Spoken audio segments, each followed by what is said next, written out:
découvrez une première mi-temps de toute beauté, alors que là vous découvrez le nouveau gardien d'Auxerre. Bah, c'est blessé, vous le savez, c'est Didier Loiseau.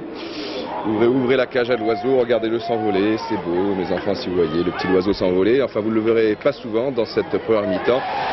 Pour l'instant c'est Nîmes qui monte très vite avec Doudard, mais le talon du libéro Janas met un corner qui n'amènera pas grand chose. La réplique d'Auxerre ne va pas se faire attendre. La voici avec Perdriau pour Zarmac, un peu seul là, et finalement accélère. Petit pont devant Nigard, et finalement le ballon détourné par Le Blaillot en corner, mais Morisseau était bien parti sur ce tir du Polonais Zarmac.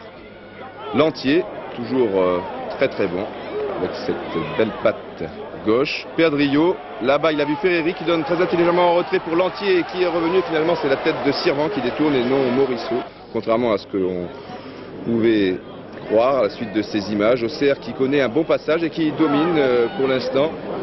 Ici Sirvan qui tarde trop, talonnade de Garande, petit pont de Ferreri et Morisseau une nouvelle fois est bien sorti. Donc Auxerre qui accélère et qui ne va pas tarder à marquer un but. D'ailleurs Perdriau qui change une nouvelle fois. Un premier envoi et finalement une faute d'Herrero sur Lantier, un coup franc très bien placé. Alors là il y a un spécialiste, c'est Gérard Lantier qui a été très bon hier soir, surtout en première mi-temps.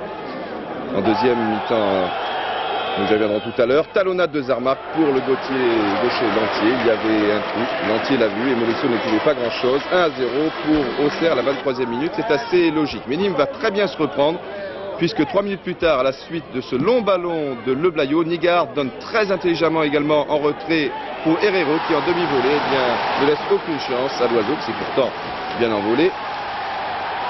C'était sans doute le plus joli but de la soirée. Forcing des Nîmois ici avec Pérez, Nîmes qui va dominer à partir de ce but jusqu'à la fin de la première mi-temps. Mais cette première mi-temps est sifflée sur le score d'un but partout. J'oubliais, il pleuvait des cordes hier soir au stade Jean-Bouin à Nîmes. Et notre caméraman Jean-Jacques Michel, heureusement, est là pour me le rappeler. Pelouse glissante donc, ballon glissant donc, des problèmes pour les gardiens donc. Avec ce retourné d'Herrero, vous voyez, l'oiseau s'y reprend à 2 fois.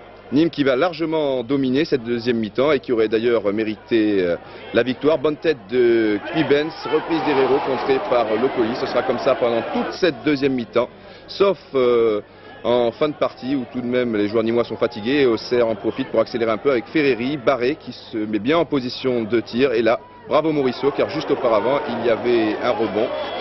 Les spectateurs nîmois réclameront à plusieurs reprises un pénalty, peut-être sur cette action. Cuibens a été bousculé par Locoli. Il y a un geste là de Cuibens, ça n'ira pas bien loin. D'ailleurs le match a été très correct, mais entre Cuibens